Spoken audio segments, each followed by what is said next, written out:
Call the meeting to order. Dr. Rock, can you call the roll, please? Mrs. Grassi? Here. Mr. Miley? Here. Mr. Hack? Here. Mr. Jeffries? Here. Mrs. Harden? Here. Please rise for the pledge. I pledge allegiance to the flag of the United States of America and to the republic for which it stands, one nation, under God, indivisible, with liberty and justice for all. On behalf of the board, I would like to welcome all students, staff, parents, and interested community members to tonight's Board of Education meeting. I would like to remind everyone that this is a meeting of the Board of Education held in public for the purpose of conducting the school district's business and is not to be considered a public community meeting. There is time for public comment during the meeting in the public participation section of the agenda. First, make a motion to approve minutes from the May 10th and 24th, June 9th and 14th board meetings. Do I have a second?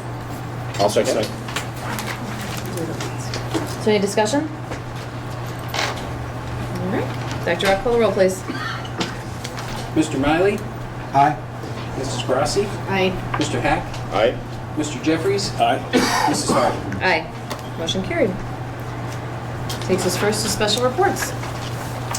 I do have a special report, but I would like it to be done during the superintendent's report because it segues into another area of facilities. And I have a representative here from MCM Services and Mentor, Amy Check. She'll be doing that during my presentation. Okay. That takes care of that then. All right. Well, that takes us to old business. Does anybody have any old business they'd like to discuss? Yeah, I just have one issue. And a constituent called me concerning the potential of having latchkey at Lamouth. And we had talked about the possibility of doing a survey to see if there was any interest. Right. In the past, we did find that there was some interest at Lamouth, and we did have latchkey over there for a little while, but it didn't seem that like there was enough interest to sustain the program. But that was a couple of years back. I did talk about this with Julie Diaco, our director of latchkey, and I asked her to come and just give an update on Lamouth, particularly whether or not we can possibly offer it at Lamouth and whether or not we have interest. Yeah, I worked with Nick to get a survey together, and we're ready to send it out to see if we could get some interest from the public. I have not received anybody, no one's called me personally as of yet about any potential program over there. So if that's what you want me to do, move forward with it, we could get that out tomorrow on the website via the survey's ready to go. Yeah. We're going to wait until the board meeting to get the final yes and send it out tomorrow morning to all the Lamouth parents and then put it on the website through social media. How long ago did we stop providing that service at Lamouth? 3, 4 years ago? About 3 years ago. Yeah. 3 or 4? Yeah. We had a 4-year or a few years? 1 year. 1 year. Yeah, the constituent lives in Liberty Greens, and there are apparently a number of families that are potentially interested in a latchkey. So I think it would be, at least from my perspective, and it looks like we need probably consensus from the board, I believe it to be worthwhile to take a sample, find out what's going on, and if it's economically feasible to pursue it. If it's not, then we won't. But at least we have a more definitive knowledge and understanding. What kind of numbers do you have to have for it to be worthwhile? Because, I mean, what made it not large enough last time? It's not really numbers because I have 20 kids, but they can only stay for 1 hour. It's more of a per hour so that I need to break for salaries and benefits. So sometimes it could be 12 kids that stay for 4 hours, and sometimes it's 20 kids that stay 1 hour. So how many? I can't remember. We had corresponded a little while ago, and I'm trying to remember. It was like 25 to 40 hours a day, basically. About 34 hours. 34 hours to break even. Hours sold, and that was based on last year's salaries and that sort of thing. Okay. So I think with that, then is anybody in disagreement with moving forward with the survey? Fine with me. Okay, I think we have the green light. Thank you. Any other old business? All right, new business. I have one item. Okay. As the law requires, we have to present to the president of the Board of Education, semi-annually, these bullying reports at our schools. I do have the reports here. They have been posted on the website.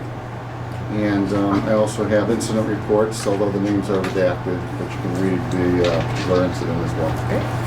Thank you. Is there any other new business?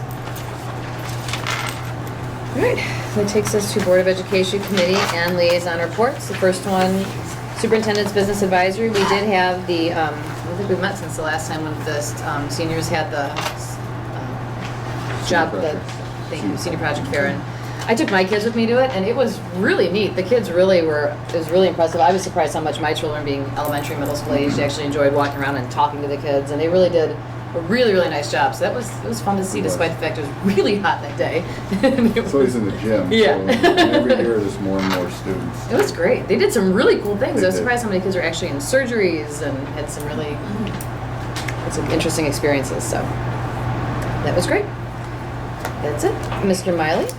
Okay, Curriculum and curriculum and programming, we have not met since the last meeting, and the Booster Club is on their summer break. Sounds right. All right, thank you. Mrs. Grassi? Finance and Audit has had scheduled a meeting, and then we had to cancel that meeting for certain reasons. However, we did meet with Mr. Rock and reviewed quite a number of things before his departure here at the end of the month. We did not meet as a committee. The board president and I met with him, so we kind of wrapped up where he's at, what things are on the table right now, just so that we all know where we're headed, so that we all know what has to be done in July. He's left us in pretty good shape for moving forward with all things that being considered, and we're ready for the year end. We also had a bond meeting, so we talked about that, but that was separate from meeting with Mr. Rock. Other than that, legislatively, I have no report for that this month, and hopefully I'll have one next month. Great. Takes us to Mr. Hack, Buildings and Grounds. All right, so we have not had a Buildings and Grounds committee meeting, but I don't want people to think that we are not moving forward. Basically, we're at the stage now with our facilities progress with the levy that it really requires the whole attention of the board, and not necessarily just the members of the Buildings and Grounds committee. And there is not all there was no strategic planning meeting either. So that ends my report. Excellent. We are motoring through this. Mr. Jeffries, personnel? Personnel and alumni. First, I want to say congratulations to the class of 2016 for graduating. It was June the 5th. It was a great time, and I was part of it to see my son graduate.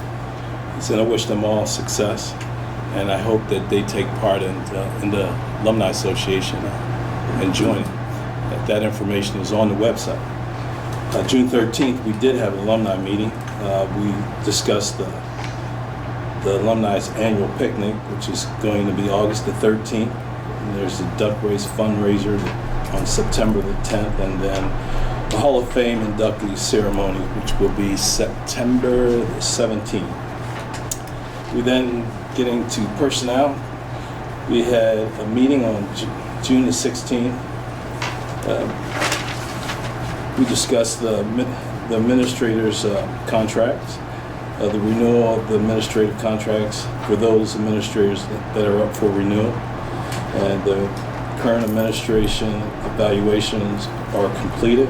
Superintendent's evaluation will be completed by the end of July. There was some discussion on the ESC employees as well, and we also took a look at the current numbers that we have for our kindergarten class for this upcoming school year. There are low numbers at Leroy, which is currently still Chuck at 10 or 11? 10, and Madison Avenue. And that's all I have on the personnel. Thank you. That takes us to Superintendent's report, Mr. Kalis.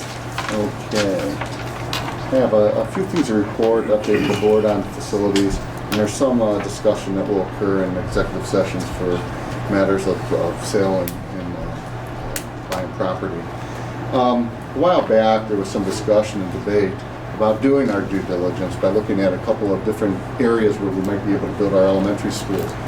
And one is building on the existing site where Leroy stands today. There was some question about the condition of the property. As the board took a tour, we noticed that a lot of the property in the wooded area is wet, and it led us to believe that we should probably do a phase 1 environmental study on that property to see if indeed if it's a wetland and whether or not we can build on that property. There's been some discussion about where this building's going to be located. We're looking at obviously the existing site and another site just over the border of Leroy into Concord at the Concord Cliffs property. At that point, I reached out to MCM Services. We have Amy Chet here from that company, who's been in the business for about 20 years looking at properties.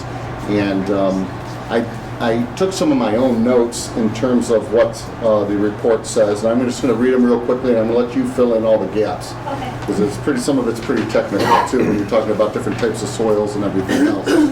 But the assessment revealed no evidence of material threat with the property. There is evidence that there may be an underground storage tank used to store oil, but the boiler has been converted into natural gas now. Unknown whether or not the tank is still buried. There's no evidence of historical recognized environmental conditions, and there's no evidence of vapor encroachment conditions, which I'm not really sure what that means, but there's no evidence of it. And a vast majority of the wooded area appeared to display wetland criteria, and a permit from the U.S. Army Corps of Engineers would be required to build on that location. And part of that would be, if it is that location, that we would have to, if we're going to disturb that area, we'd have to buy wetland somewhere else, correct? That's a component of it. One of the things we didn't discuss too is the idea that with our phase 1 of our facility plan would require us to decommission Hale Road. And it's my understanding that the whole back area where that swale is wetlands too. I didn't mention that to you, but I started to think that if it's going to cost us to replace wetlands, that maybe we would be able to make some type of switch. Again, not that it's going to be on that swap, not on that location. We're still looking at another piece of property as well. But instead of spending that kind of money, maybe we can do a land swap. That's the gist of it. You want to come on up? Yeah, can I stand here? You want me to come up? Actually, come on up. Just so people who might be listening Over here? in the future. All right, great. Okay, yeah, that's the broad strokes of it. So from an environmental perspective, really all that we highlighted was the potential to have a tank there, which is really not a huge issue. The wooded portion of that site, which is about 7 to 8 acres, really is going to be classified as wetland area. The difficulty you're going to have there is convincing the Army Corps to let you disturb it. They're going to have a good reason that you want to build on that site. You have no other sites, you have no other options, and that's going to be a hurdle that you're going to have to cross. So you'd have to get an Army Corps permit and an Ohio EPA permit. That time frame's about 12 months just to go through that permitting process, so that's one thing that you should be aware of. The cost, I laid out the cost for you. I won't go into detail with the cost, but the large scope of that is replacing the wetlands. If they decide that yes, you can build on that property and you want to do wetland swaps, you have to buy wetlands somewhere else. That gets quite costly. So that's kind of the issue with Leroy. Can you just, for people in the audience and who might listen later, what's the, if you had to give a range on the cost, Yeah, could you I can give provide you that? cost, yep. So basically, it's $36,000 per acre of a swap. So if you're going to impact an acre of wetlands, it's roughly $36,000 to buy an acre of a bank somewhere else. Okay, so doing some relatively quick math, where we're talking $250,000, $300,000 somewhere in there? To impact 7 acres, you're at about $630,000. Oh, so my math is very poor. I don't have it in front of me. I'd like to say I did it in my head, but I didn't. You know, there's permit costs on there and other items, but that's generally the largest scope is going to be that replacement. And even getting them to buy into it, that that's the only site that you have an option to build on. They don't like you to touch the wetlands. Can you walk through the interaction with the Army Corps of Engineers, what it's typically like? And you say it takes a year. What does the permit process look like? Yeah, I can talk to you about it in broad strokes. So basically, you're going to have to go through the full wetland delineation, which is a process in which you take another step and say, on this property, these are where the wetlands are. You map them out and you do full delineation. Then you apply for your permit. There's site visits, there's correspondence, there's discussion. Our wetlands biologist thinks probably that they would have a hard time telling you that you would even go through that process because they just would say, you probably have other options. We don't want you to disturb the wetlands. Designation comes from different species only growing in what?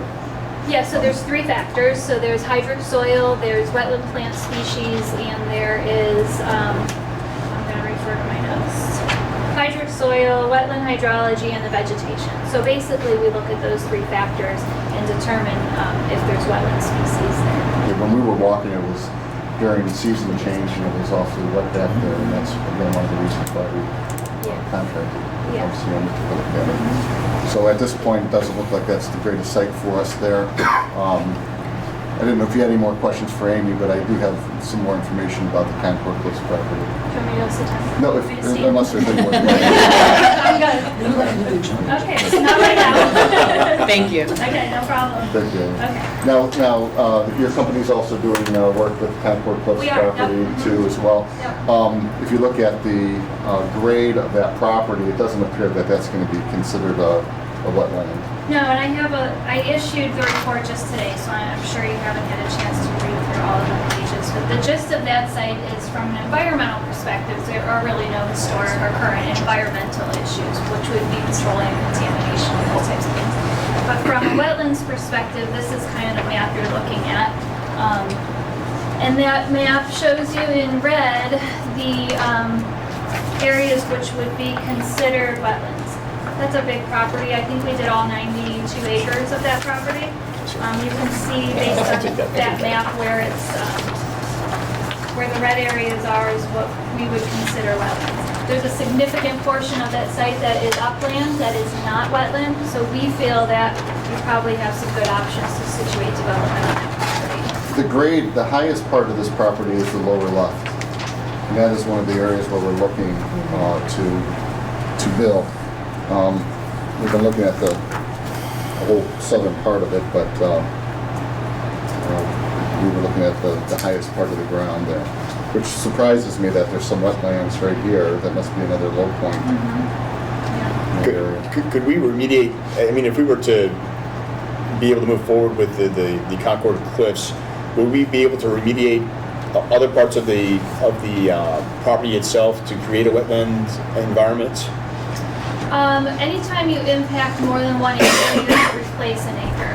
And I am not 100% certain right now if that's replacing an acre on your site, if that qualifies, or if they want you to replace an acre somewhere that they deem suited for that. I don't have that answer right now.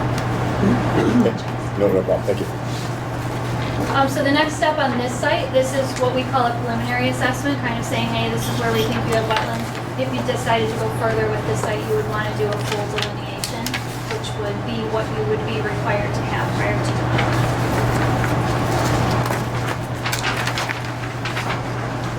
So, I have a question about the red areas. Wherever it's red, that is what your company thinks is Potential wetland. Correct. potential. And who would make that final Well, you would decision? go to the next step and you'd say you need to do a full delineation. These would most likely stay in these locations, but you have to do the full delineation. So if you don't disturb, let's say, a whole acre of wetland, does that mean you buy a portion of it somewhere else? The regulation only kicks in when you hit an acre of wetlands. And that full delineation will be able to say, okay, in this area you have this many square feet or whatnot. And that delineation will definitely help you look at the site from a development perspective to see where you may be able to situate your development.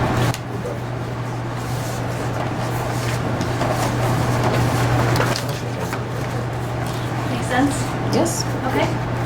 Thank you. All right, no problem. Thank you. Thank you. Mhm. Thank you.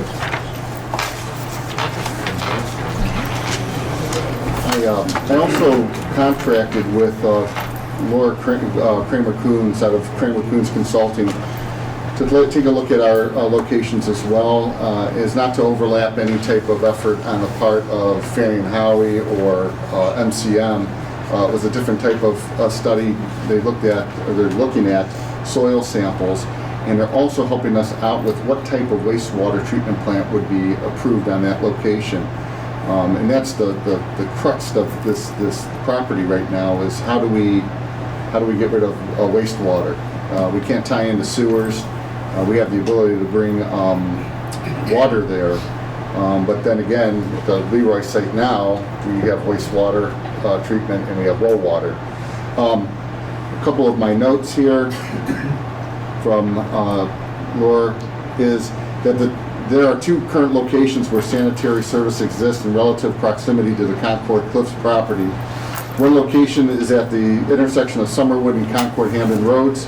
The sanitary sewer serving that location is considered to be at capacity due to the size of the existing sewer line and the reserved capacity for the properties with the service district to the south of Summerwood along Concord and Hamden Road. When we met with the utility company in Lake County, they said that they're going off a plan that's about 50 years old, and the main artery of the sewer was never built at large capacity. And then there's an issue of elevation, because whether or not, even if they were to put sewer on that location, could gravity pull everything to where it needed to go? And that's not the case in this particular instance either, because Summerwood is 40 feet higher than the highest location of Concord Cliffs. So then you need a pumping station. That's again, even if they had capacity. Now the pump station, we were able to finally get a quote out of the utility. And this is what they're saying.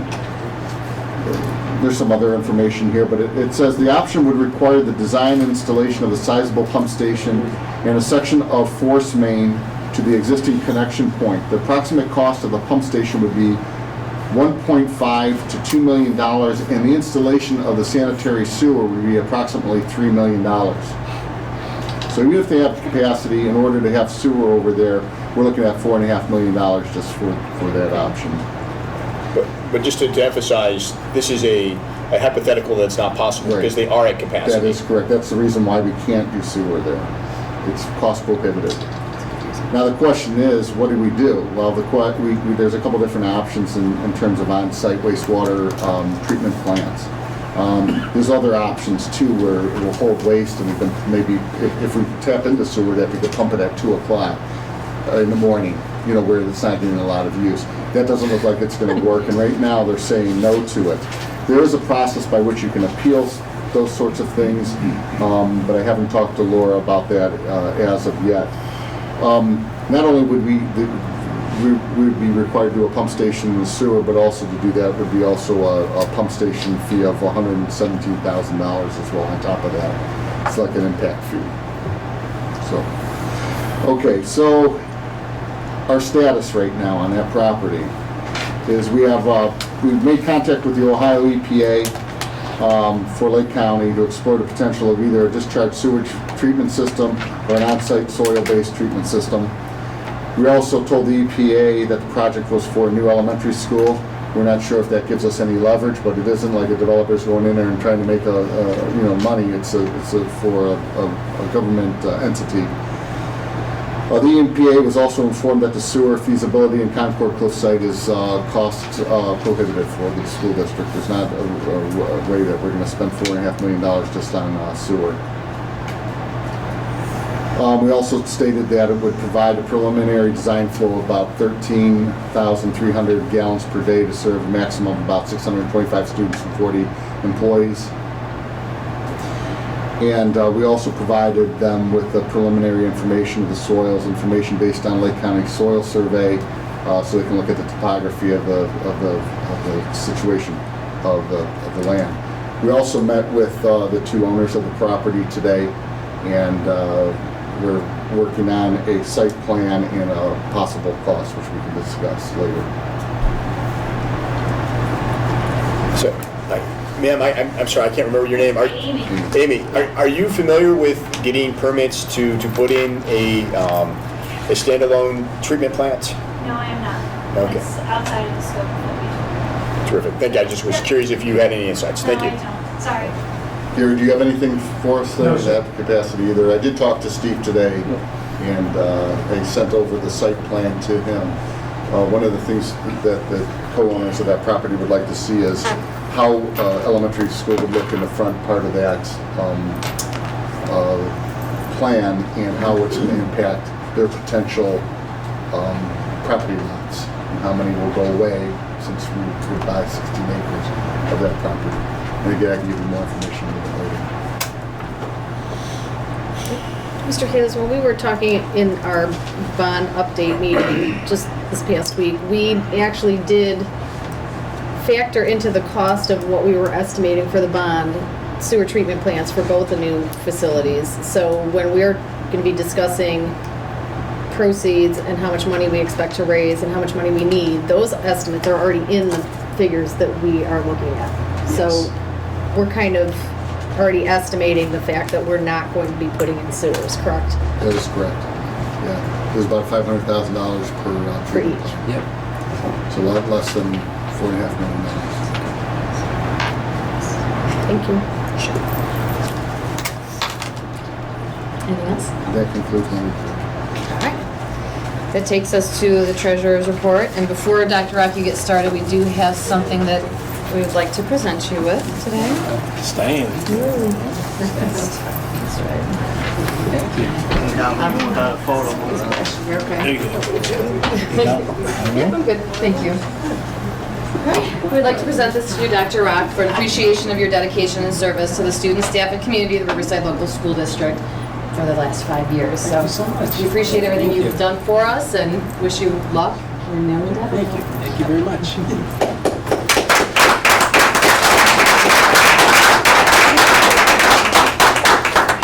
That's very nice. Thank you, Tom. Would you like that direct back up? Yes. You're Don't scratch it. Thank you so much. You're welcome. But we do still require one more treasurer's report from you, so. If you could, please.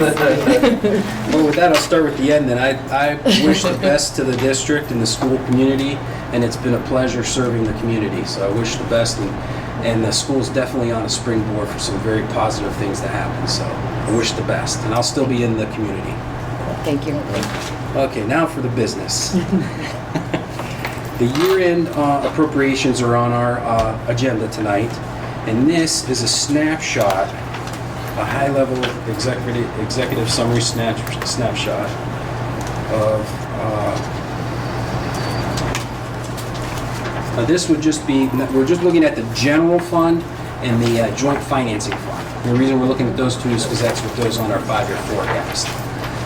So this was with the estimates that we made comparing the May 5-year forecast to where we actually ended the year.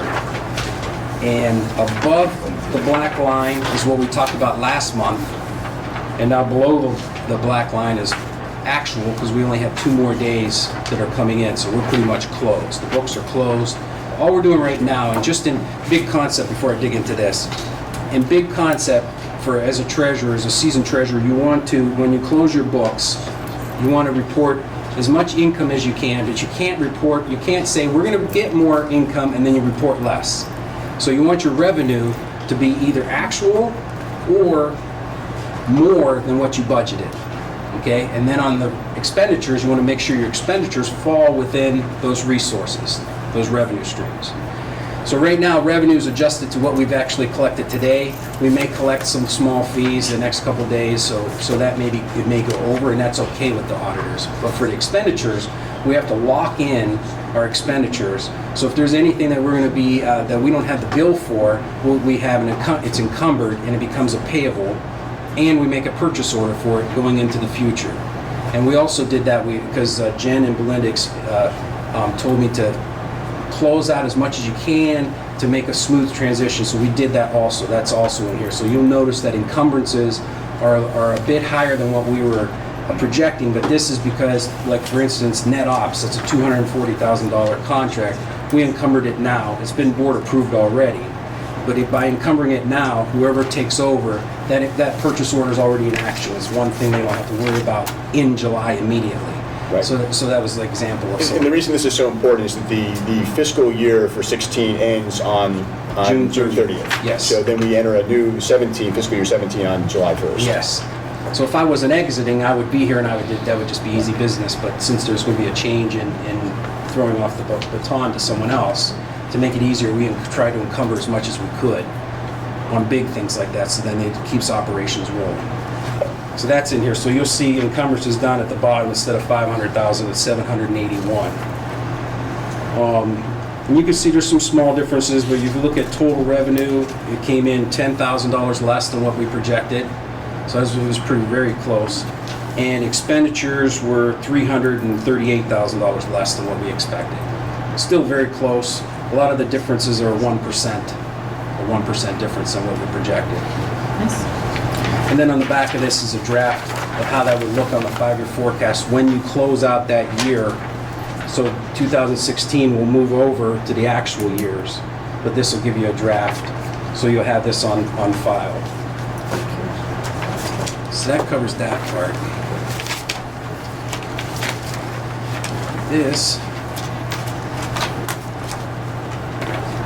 These are the actual year-end appropriations.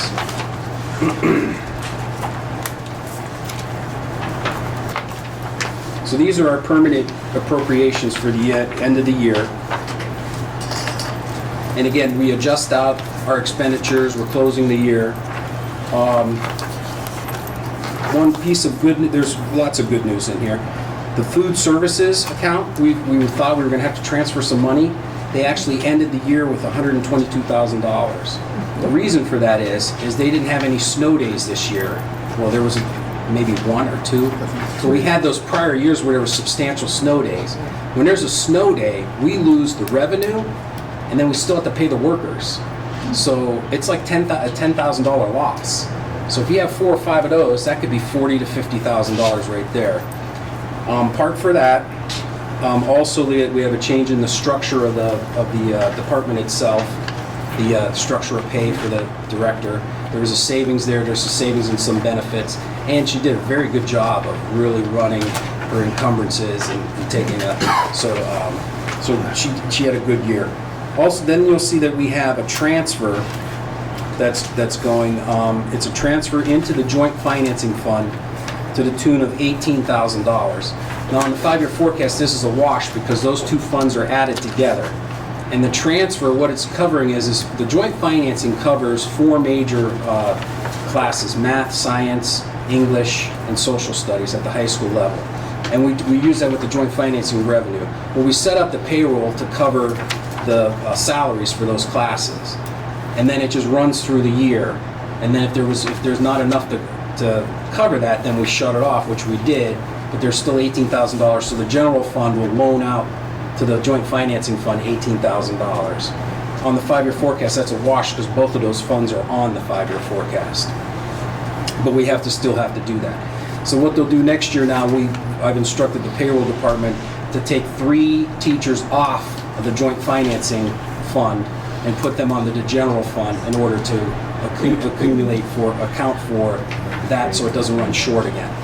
But that's something we'll keep a pulse on, and whoever takes over, I'll explain that process. That's one unique thing we have at Riverside. Then there's also year-end advances for the federal funds. These are our federal funds like Title I, Title II, Title III. Depending on the timing of when we could request the cash, and if the cash comes in, we have to do an advance sometimes. This year we have an advance of $45,000. Now this is an advance, so the general fund is advancing the money to cover a negative balance, and in between July to September, that cash will come in, and those funds will pay back to the general fund. So next year when you see on the general fund, you'll see an income stream for $45,000 of them paying that back. That covers, so the permanent appropriations, these are all our resources here, these are all our funds. And that shows our resources. And then what you compare it to is on the last page to make sure that our appropriations are within those resources. And we've checked that. And this is what we turn into the county auditor. So, and there's a lot of paperwork behind this. I'm just giving you a summary so you can take a look at it. But we touch every account, we touch every fund. We have 39 funds and 8,000 accounts that we touch through this process. The next one, so that's the permanent appropriations for the end of this year. Now the next one is This is our temporary appropriations going into the new school year.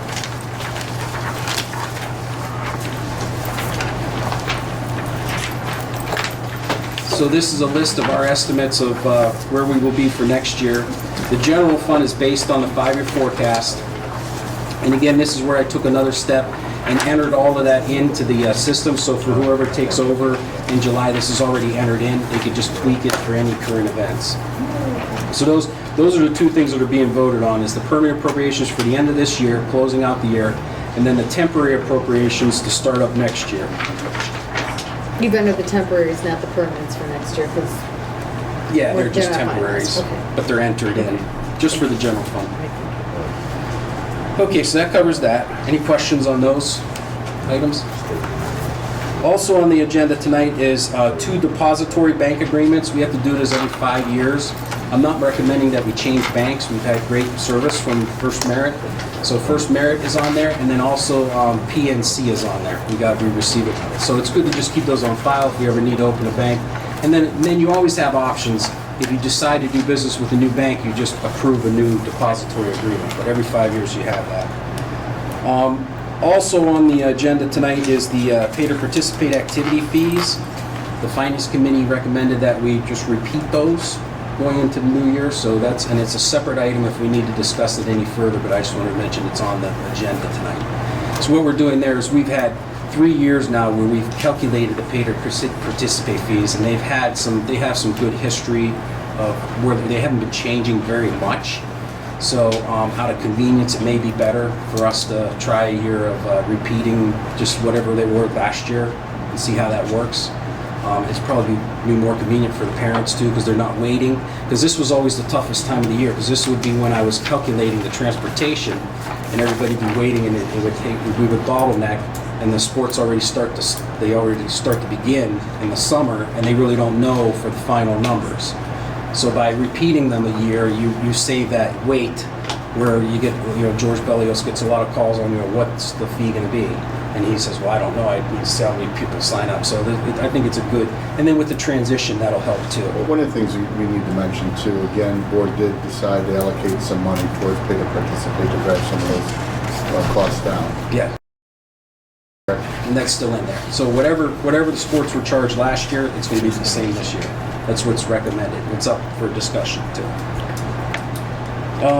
The bond project. We have our municipal advisor, Mike Cecina, is here, and we have an engagement letter on the agenda for tonight, and that's for our municipal advisor. Mike will be our liaison when we actually go to sell the bonds. When we go to sell the bonds, our bond underwriter is here, Mike Purcella, and Piper Jaffrey, he's from Piper Jaffrey, and they're on the agenda for 2 items tonight. We want to set up an investment account to receive the bond proceeds when the bond passes in November, and then also we want to have an account to do some investments as needed. Right now, just as a quick snapshot, Star Ohio is pretty good with where they're at there. It's about 0.57. It's still very low interest rates, but that's about what commercial paper would be, and we're talking about short-term investments right now. We have our window here at Riverside is a 90-day window to invest, because then we need that cash flow when it comes to November, December, and January. So we have a very short time to invest. So right now, Star Ohio is it's even better than Star Plus. Because Star Plus, they've been invested in CDs, and their rates have been around 0.2. But I think it's an advantage for us to have that account open for when we need to do any investing. We could do it with Piper Jaffrey, and we trust them greatly. And then also tonight, we're ranking our architects, and Gary Slocum's here from Fannie Howie. So that gives an update on the bond project. And Fannie Howie is the #1 architect that we're ranking tonight for the project. So we have all the parts and pieces ready to roll. Really quickly, Mike and Mike, those names. For the other, just Belinda and I had the opportunity to meet last week with everyone with discussing the bonds. Could you guys just briefly tell the rest of the board what each of your roles are going to be throughout this process? To speak for Michael a little bit, we need to, when the bond passes and to raise the money, to get the money in-house for the project, you need to reach out to investors to have them invest in the bonds. And that's primarily what Michael's firm does.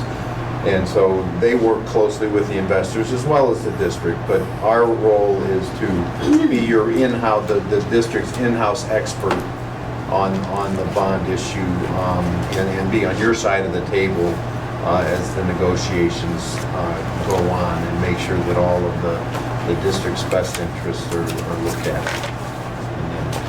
You do more than what I just described. So Yeah, since we've been coming out, myself and Mike Armagno, who was unable to be here tonight, we talk about structure, we talk about rates, we talk about what the market looks like.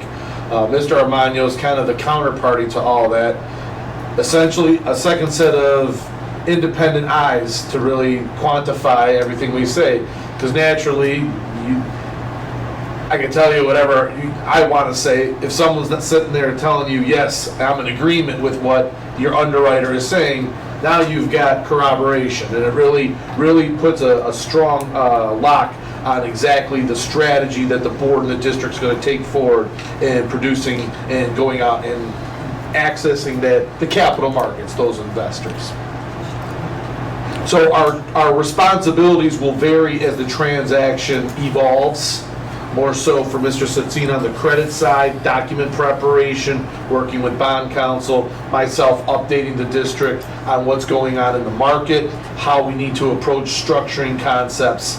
And then again, Mr. Satsina will verify those methods. He'll work with you to make certain, hey, other districts are doing this, and he'll police my actions essentially. And all of the fees are transactional based, meaning that when the bond passes, the proceeds of the bond will pay for those services, just as for bond counsel, underwriting, and for municipal advisor. Does that help explain? Can I just ask one question also, just for the public's knowledge, I guess? When we sat in the room and we discussed the bond issue and the status of where we are and the facilities that we'd like to build and the costs and the interest rates, at least I, for myself, walked away with a very satisfying feeling, I guess you would call it, for lack of any other word to say, that this is a good time for us to do this project, that we're on target, we're on track, we have all of our ducks in a row.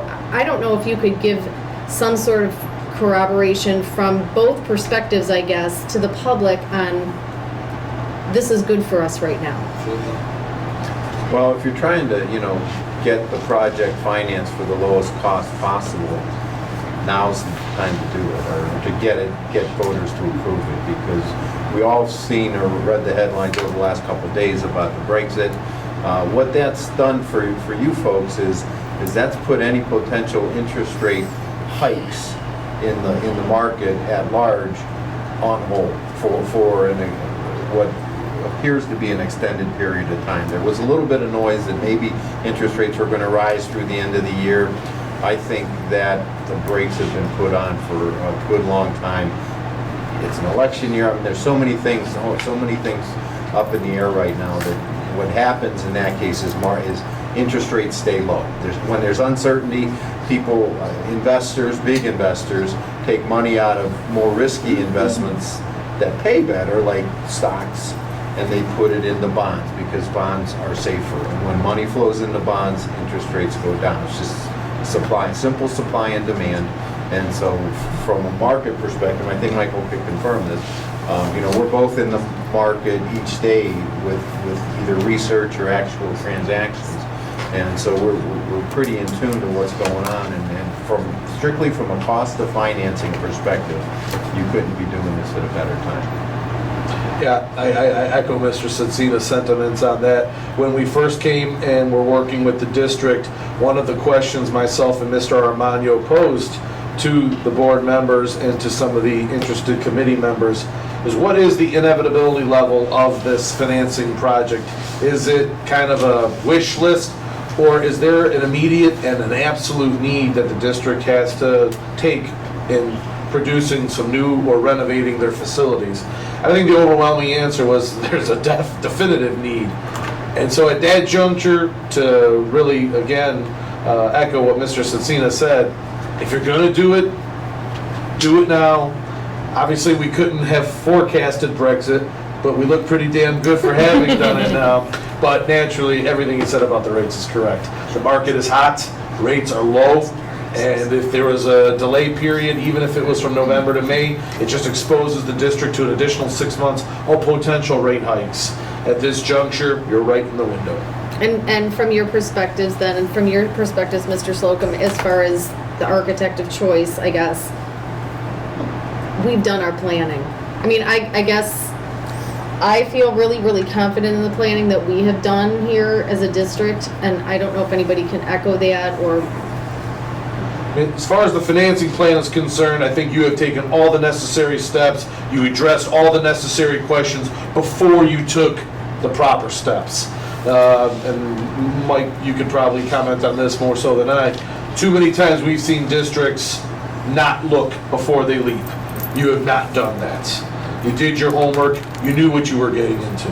Well said, yeah. And I don't know about the architect angle, but yeah, that's pretty much everything from the finance. Mr. Slocum, do you have anything to add? I mean, The only, as far as the one of the process? biggest concern, as I said before, that your facilities planning document was one of the most comprehensive that I've seen awfully long time. In fact, I don't think I've ever seen anything that detailed. Obviously, there's always a concern with the budget.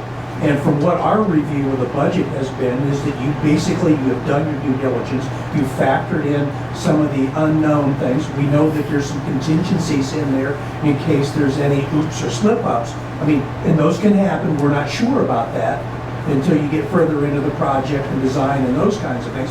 Obviously, site is the biggest issue. But like I say, I think you've accounted for that from a financial standpoint. And I commend you for doing such a great job. I commend our facility committee and our administration for that. Thank you. It's been a lot of work. And I guess that just gives me a level of comfort, and I wanted the board to hear that because maybe they have not been in on some of those meetings, and also the public, because they obviously are not here to hear a lot of that information as it comes across the table. Thank you. We've had a lot of discussions with Mr. Rock, Dr. Rock, and all here. He really knew everything that needed to be addressed, and we were able to make certain that we checked off everything he wanted on that list. Thank you. The good thing is it looks like it's going to be well under 2 mils. You know, we're going to those presentations throughout the district saying, hey, it's going to be around 2 mils. Looks like it's going to be below 2 mils, which is a nice thing. Okay, I just have two quick items. Last item. The insurance plan is up for renewal. This is the insurance for the district, the insurance coverage if there's any accidents. And we're actually saving $1,000 from last year. So, and the only the item that I am going to leave for the treasurer is going to take over. There's a new type of coverage. It's called cyber coverage, and I have it. I have Alex from NetOps in contact with the insurance agent. And I think there should probably be like a committee meeting so you can dig into it because it's something new, but they're recommending this to us to protect our cyber data. And then also on the agenda tonight is the purchase of a bus that would be funded out of two funds. We have two PI funds. I don't know if you really know that, but there's two types of PI funds. There's one that is generated with tax dollars, which we have for our tax levy, our PI levy, and that's Fund 033, I'm sorry. In PI is permanent improvement. Permanent improvement, yes. And there's another permanent improvement fund that school districts can use, and it's one that it's not generated by, it's not tied to a tax source. It's not tied to a tax levy, and that's 003. We've put money in there because it matches that fund, and the money that we put in there was from the sale of Merrick Hutchinson's. And we sold the building for, they're about somewhere around $200,000, so $200,000 went in there. We made our final payment on the land that we had here out of that, and that was around $165,000, and now we've had $34,000, $35,000 sitting in that fund that we could use for the bus purchase. So it's part of the bus purchase will come from that fund, and the other part will come from PI. Now also in the PI though, we sold $18,000 of old buses that we were keeping for parts, and I mean we really stretched them out. General decor. Yeah. I don't know about that, but so anyways, so there's $18,000 that's going to be used also for the bus. So the net cost of the PI is somewhere around $38,000. So that's on the agenda. And then that completes my report. And this is not replacing, I'm sorry, Jay. This is not replacing a bus, this is an additional need, this is an additional route that we're picking up? need to Yeah, it's pick a up? special needs bus that's needed. That completes my report. Thank you very much. Thank you. Jackie, do we- All right, that takes us to public participation. It's not listed on here. Anyone who wishes to address the board, please stand and state your name, and comments are limited to 2 minutes. Anyone? Okay. That takes us to the consent agenda. The consent agenda provides for a more efficient use of time. Any board member can remove a consent agenda item to be discussed and voted on individually. Finance and audit? We have a motion to approve the items listed on the finance and audit consent agenda as recommended by the treasurer, items A through CC. Holy cow, a lot of stuff. Do you have a second? I'll second it. Discussion. Mike, a lot of these are simply formalities, Yes. but also things that are going to give us a leg up during the month of July when we have an interim treasurer. Exactly. Correct? So, nothing that we wouldn't do under normal course of business, but just a little bit ahead of the game. Yes. One of the things you might want to point out real quickly, Mike, is actually CC. Again, it's our continuation of shared services, providing leadership in transportation, that our director not only oversees our program, but oversees Perry and Painesville City as well. Yes. And our fuel purchasing agreement that we do, where we're able to drive down the cost of bus fuel by purchasing 100,000 gallons, but we don't use 100,000, we use about 75,000. And Painesville City shares that with us, and they buy 25,000, so we purchase the bus fuel together too. So that and the shared services. And then also on here, you'll see, just like Belinda mentioned, there's purchase orders that are over $15,000 that are establishing the budget for the food services fund, the maintenance fund, transportation. So that's in here. Regular contracts that come up for the next year through special ed, and also contracts for maintenance. Can I ask just a couple of questions? The Hobsons, that's the career, that's the one that we were waiting for a price with that Lake County ESC for Hobsons. That's the career. Yes. That's the one that we that's used, the that we Naviance. talked about previously. Yes, that we correct? talked about, yes, exactly. Isn't it called Naviance? Naviance. And that's for our district, correct? So this person that we're gonna hire is gonna be utilizing this program. and- Yep.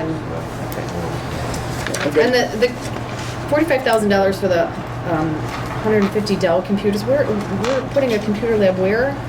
That's to replace the pod computers K3 because they won't have one-to-one devices and those computers, pods in the classroom. So the 3 computers that are in every classroom, Okay. those they have been on their last legs, and we talked about that long before. Probably, I just don't remember. Before Bob left, it was on Okay. our list of things that had to come out of the tech budget. And it's already in the budget. As Right, I well, mean, it was yes. already- it was not an I believe so, addition, as right? much as I What's am that? aware of the tech budget, which I Right. am becoming more and more aware Yes. rather quickly. Right. But yes, that was Okay. something we had talked about and had been budgeted out of that money So it's prior already in to. there. It's already It in just the took us a PI, while. PI budget. So Yeah. if you go back to your PI 5-year forecast, there's a line item that says technology. I believe it's 95,000. I think that's what was left in there. We're only taking 45. Yeah, I think, 45. yeah, so. It was the projects that were, Bob Cerruti had earmarked for the summer. And just a question on the support. We obviously have certain hardware in the district. We have the Chromebooks and what have you. And we discussed with our current system support, IT support, that they have the wherewithal to support these Dell computers, which seems to be a new set of hardware that's being added to the district. But it's not being added, it's just being replaced. Actually, it'll probably lighten their load because we're getting rid of the old ones and bringing in new ones, which will initially be less upkeep and maintenance for them.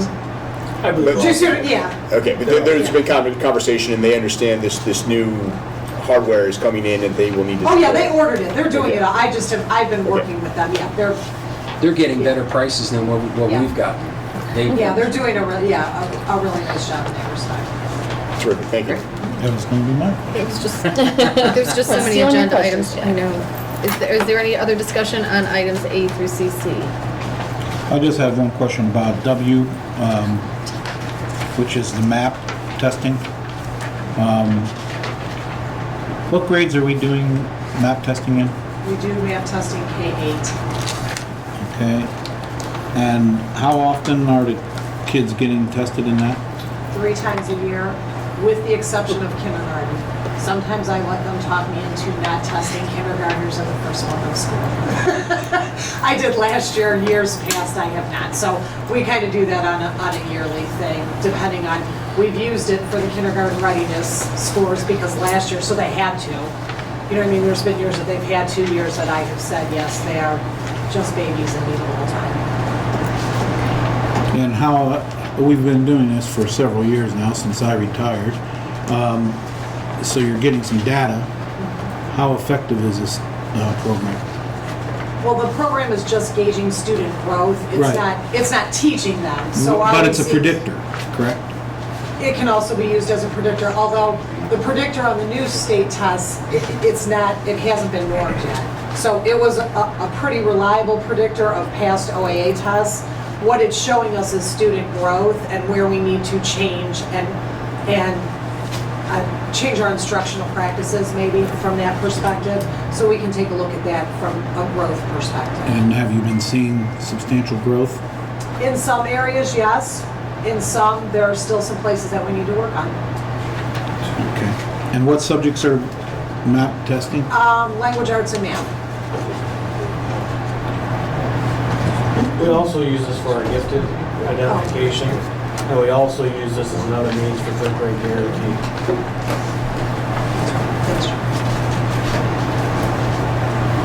That's good, It's a big one. Multifunction. okay. Thank you.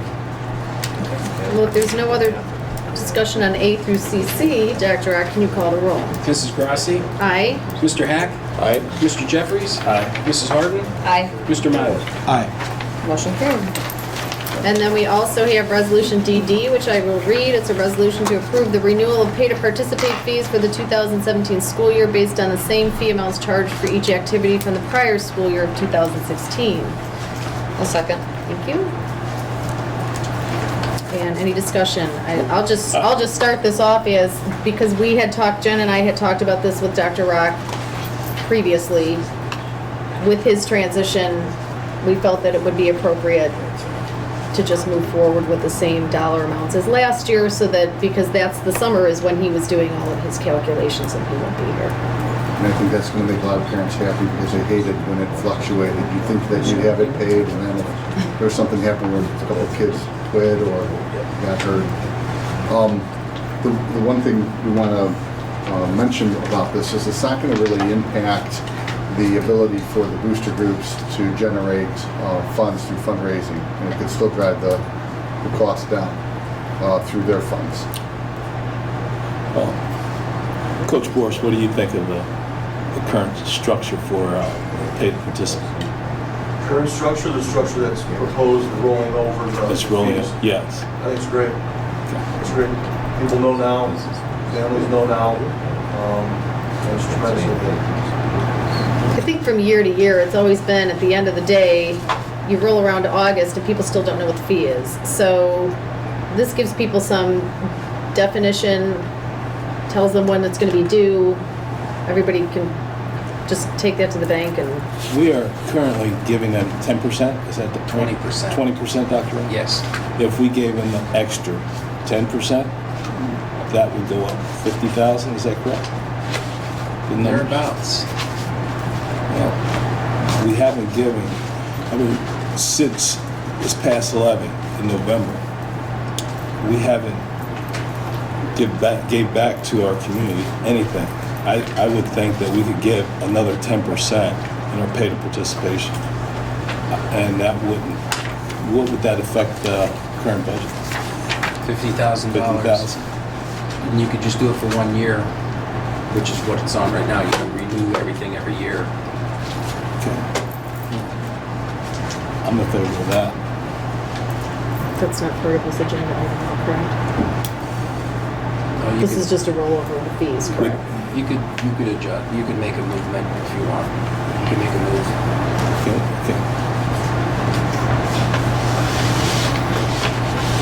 So, Is that- so I guess what Steve wants to know is if we wanted to is change that it, what do we okay have to do? Is that okay to do?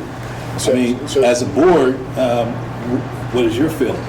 So could you restate what We you are are currently proposing? we're currently at 10%, I mean 20%. 20%. If we go an additional 10%, it's gonna help the community. The community is stressing that our pay to participation fees are extremely high, highest in the state. And our sports program, Riverside has a lot of pride. And I believe we need to give back to our athletes and to the whole entire community. They're asking for something, and we haven't given them anything in return since November. I believe now is the time that we can show them that we care about the students here at Riverside and the community.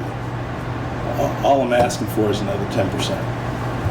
And I support that wholeheartedly, but I do have one question. If we are rolling these prices over, and who gets charged the actual amount if it's more than what we took in last year, for example? In other words, did sports end up in the black or the red last year? The board's gonna pick up the difference. We're already giving athletics $100,000 or Yes. somewhere around that figure. So it's the original, with the proposal, then we would, in essence, be going to 150,000? Is that a correct understanding? Yes. Okay. Would that require a redo of the 5-year forecast?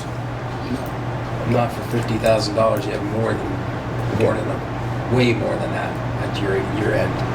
Okay. We have to start giving back. If Well, we do. have it, if we have it, we have to give back. We do, And I but at the believe same we time, I mean, my kids are in sports. I'm not against this at all in theory, but I struggle with, we're just gonna bring this up and vote on this when we've not discussed this at all in the past, and we still have continued to not bring back anything else. This is wonderful and all, but it's still not impacting our children's education and all the, you're talking about a very small percentage. It is, it's a small percentage of our 9 through 12, 7 through 12 population. I mean, it's. Or K-12. Sports is an extension. I don't, like I said, my kids are all in sports, believe me, I pay plenty of money for sports, I get it, I struggle with us giving, we've already given $100,000 to this, when at first we were giving nothing, so it's an unfair statement to say we've given nothing, because that's not true at all, we have given. And we continue to give. Both my kids, I have one in band and another in soccer, and certainly there would be a benefit. I guess I think that I get the sentiment and I agree in theory. At this point though, I'm not sure that I would support it at this time. I believe that we should just leave the resolution for now as is and vote on the resolution as it is to at least set the fees for people so that they know what the fees are going to be. And if we would like to take that under consideration for a future meeting in a future month, perhaps July or August, I would suggest that we could do it at that time. At least it gives us some opportunity for more discussion. Kind of benefits to both worlds that way too, because if this is the first time we're doing this, and we end up not collecting as much as it costs to run the program, then we're going to be paying for it anyway. So it's not going to impact the parents where it's going to make them pay more. The board's going to be paying for that difference. So I'm not sure what that difference is going to be. Right. I don't know if it's going to be $5,000 or if it's going to be the $50,000. But maybe we try it out this first year, see how it goes. And if we're pretty close to that number, then the board can consider upping the amount of contribution for next year. I would agree. So again, did sports last year end up black or red? Well, it's it pays for the board pays 20%, and the sports parents pay 80%. So we broke. So in essence, we broke even. If I'm reading between the lines. Well, that's the general concept. I understand that, but I'm talking about actuality. It was Zero set based. up. It was set up to be. Yeah, it was set up to be self-sufficient. Zero sum game. So it's a partnership. 20% from the board, And I 80% think, from I parents. believe the reason why we're doing I this don't is think I'm getting because, my answer. right, because Dr. Rock is leaving and he would have been doing all of that work during the month of July and Yes. August, because he would have been pooling all the transportation data. Okay, I'm asking from the history since we've been doing this, have we been able to end up in the black at the end of the year or in the red? Well, it's, again, as, I'm sorry, my eyes are only seeing this as, it's supposed a to break pie. even. It's like a It's a break pie. even. I understand that, but are we? In actual dollars? I would say, Zero based. In reality, the board's paying more because, Okay, that's what I want to know. and it would be not much more, but if Okay, there's like. that's fine, when even we if it's have a the dollar. cutoff and someone drops out. I'm just we- trying to you know, figure out if we would it's- set the fee and we would have this, Okay. we have a drop dead date, like here, so here's the process we have right now. So even, Coach Boers would know this. Right now, if I was staying, I would be calculating all the transportation fees, and that would take, and I'd get that out maybe in a couple weeks. I'd have the numbers, I'd give to George Bellios. By then, you're already starting to practice, and some of the parents are saying, hey, we want to make some payments. And remember when we first came out, we said you'd have 3 payments and they'd have due dates. And then we said, well, you could just pay early if you want, but just make sure you pay everything by the first game. And your first game was what, mid-August, right? It's actually towards the end of August, yeah, like Okay. 26, maybe. Yeah, so later in August. So by August, and then the parents don't know what the fee is. So we have a drop dead date. So George Bellius would make a drop dead date and say, okay, well by August 1st, here's the amount that it's going to be. Well, between August 1st and the first date of the game, there may still be changes on who comes in and who drops out, and we've just absorbed that. So the board is paying a little bit more than the 20%. It hasn't raised up to where it was a radar to where I'm like, hey, wait a minute, we need to. The other And advantage- that's the point. The other That's all I advantage- wanted to hear, because, again, This is one more advantage. we are trying to Yes. do the So I right hope that- thing. I hope that Right, so we are helps. still actually giving more even than. Yeah, you're catching up the differences on, when we have the cutoff, because we want to make it convenient for the parents. Otherwise, I could calculate the cost of the sport every day, depending on who breaks the No, leg. I or don't who- want you to do that. No, I'm just saying. Trust me. That's how complicated it could become. And I know, and we've had this discussion, that's why I was just, over the course of all these years, let's be honest, it's ridiculously high. It is. For all of us. The point is, we're trying to be as fair as we can possibly be in the state that we're in. That's all I want to know. One of the advantages, the way I understand it too, is that the numbers are based on basically at the end of the season, where there has been some fundraising money that has reduced that cost. If we keep it the same year after year, obviously fuel costs go up. There are increases in salary over the course of years, so it is going to still benefit, at least maybe minutely, the parents as well. And it is, the cost is high. To Mr. Miley's point and Mr. Jeffrey's point, years ago we did talk about just having a flat fee. We had parents involved in that discussion, and the parents wanted to pay for what they were getting out of the program at that time. A perfect example of it is, and my daughter, one was a cheerleader, one was a volleyball player, and volleyball was awfully high and cheerleading was low, so it kind of offset, Cheerleading, you'd spend a little bit more money and pay to participate, probably more than what you would use. And then volleyball was high and it brought it down a little bit. And parents just wanted to, this is hypothetically speaking, but a high-cost sport or a low-cost sport didn't want to pay for another high-cost sport they weren't even using. Right, you want to subsidize it.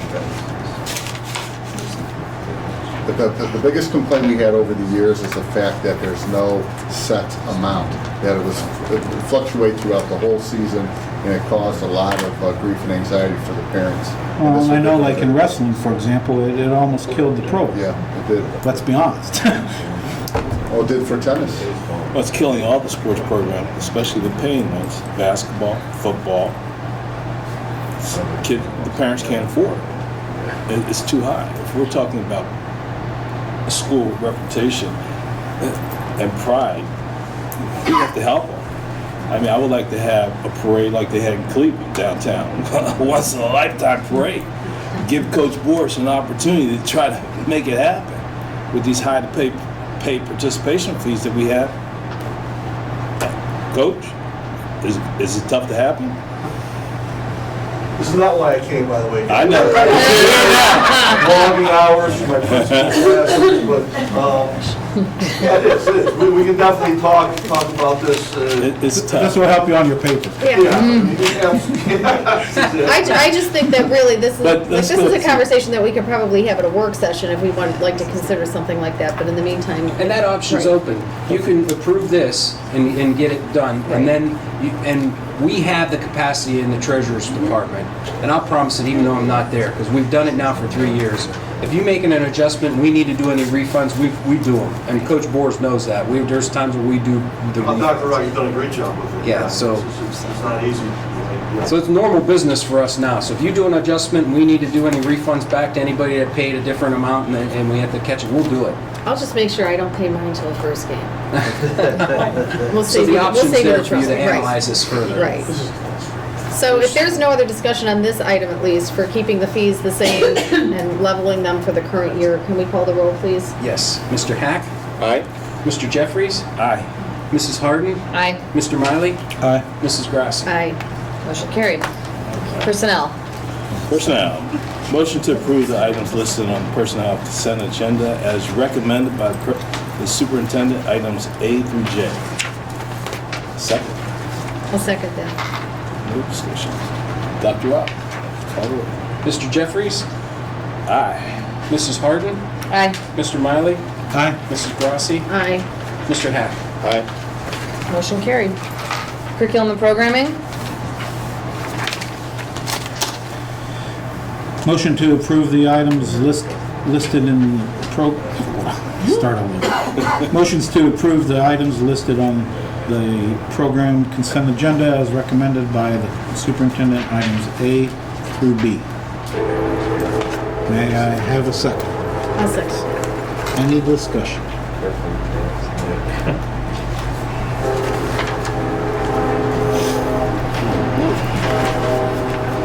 Okay, then let's have the roll, Dr. Rock.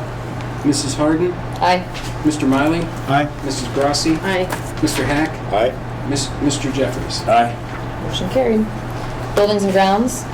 Motion to approve the items listed on the building and grounds operation consent agenda as recommended by the superintendent, items A through D. Is there a second? I'll second it. Thank you, Mr. Miley. Any discussion? I would say on item B, it says Pierre Jaffrey Yeah, as opposed to Piper. That's what I was thinking. Correct You it. changed your name. He went French. It would still be spelled differently. Oh, we? So again, this is the section where we're approving Cecina and Associates engagement letter for municipal advisor, Piper Jaffrey for 2 investment accounts, one for the bond proceeds and one for our investments. And then also ranking, and this is all of our experts here. And Mr. Slocum from Fannie and Howie, ranking them number 1. So these are all of our experts for the bond project. Welcome aboard, all. Thank you.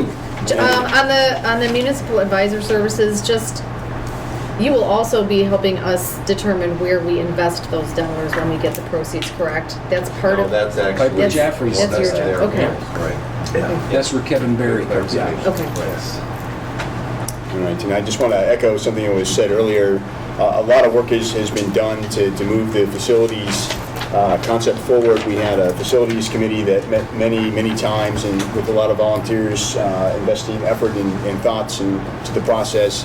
The administration has done a great deal. I know the board members have been involved. We've got many people involved with the levy campaign. So it really has been a community effort to move us forward. And we have our ducks in a row, and we'll move forward, and we'll pass it in November. So, Exciting stuff. it is. All right. Any other discussion? Can you call the roll, please, Dr. Rowe? Mr. Miley? Aye. Mrs. Grassi? Aye. Mr. Hack? Aye. Mr. Jeffries? Aye. Mrs. Harden? Aye. Motion carried. All right, and I have one more resolution. This is on the bus that was described earlier during the treasurer's report, I believe. And the reason I think it's a separate item is just because of the complexity of the accounts that we're using to pay for. Yes. Is there a second? A second. Thank you, Mr. Harden. Mrs. Harden. Any discussion? Can you call the roll, please? Mrs. Grassi? Aye. Mr. Hack? Aye. Mr. Jeffries? Aye. Mrs. Harden? Aye. Mr. Miley? Aye. Motion carried. One more finance. Buildings and... I have another one, sorry. You're on call. And this is to purchase a transit cargo van for the maintenance department. And we did not talk about this. Can you just spend a moment to make sure we're all on the same page? Yes, and Mr. Wayner's here also. We were in great need of a maintenance vehicle that can carry all of the tools. We were using a regular van, and the shocks were coming so low. But that's because Dave Menko wants to have every tool he can, so when he goes out to he's prepared to do it when he's in the district. So he doesn't want to do what I do, is go to Home Depot, Yeah. get something, start working, go back to Home Depot if you forgot something. So he's being as feasible as possible. And now that we've outsourced snow plowing, one of our snow plows that had the tune of $8,000 to $10,000 repair. Roughly $8,500. Yeah. So go ahead, you take it from Plus, there. plus it was also rusted out, and even if I put that money into it, it wasn't serviceable for us. So we went to Preston. We actually got a brand new van for $1,300, and then we had it accessorized with racks and ladder racks, everything that he needed to work, and we got him down to $7,734 for a new van.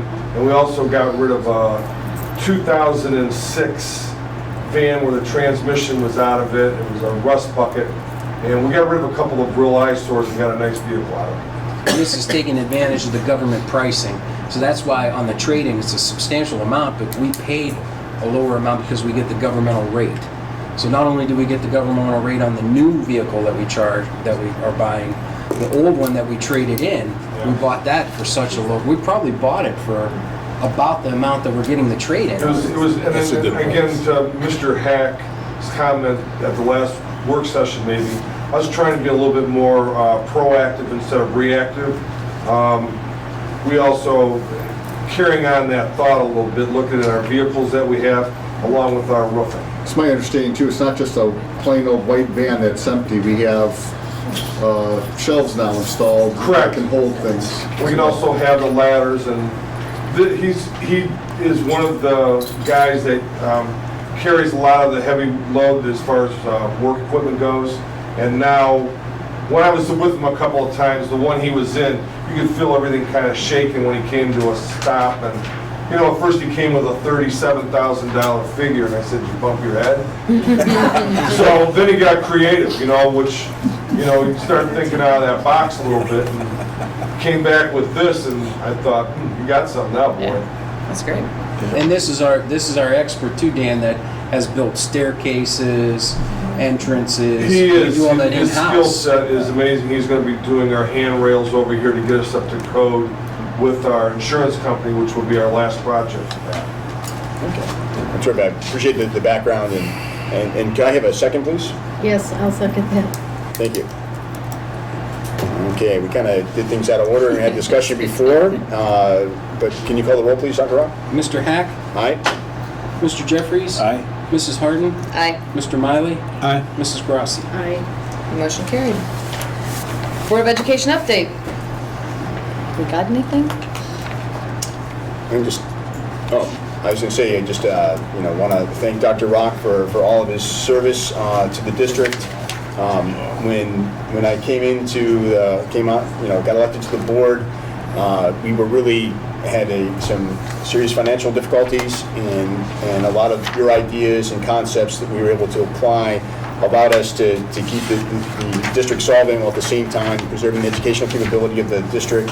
And that was a critical need, and as years have gone on, you've been able to keep us on a steady, it's been a steady ship of state from a financial perspective, and I want to thank you for all of your efforts and time. Thank you very much. Thank you. I was going to say the same thing on behalf of the administration. It was great working with you, Mike. Thanks, Mike. You brought a whole different dimension to the department. You're always responsive to us when we needed your help, and like Mr. Hack said, we've navigated through some tough times with some very innovative thinking, and I do appreciate all your help. Thank you. And you also brought the rock and roll to the Christmas party, right?